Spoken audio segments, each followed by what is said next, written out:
Hello everyone. Are you wondering what contragender means? Let's explore.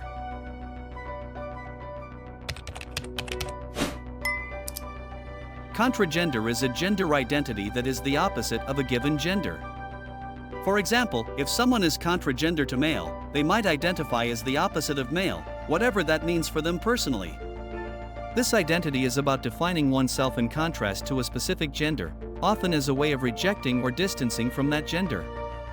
Contragender can be seen as a response to feeling disconnected or opposed to a particular gender identity, leading to the development of an identity that is understood as its opposite. In essence, being contragender is about identifying in opposition to a given gender, creating an identity that is defined by contrast.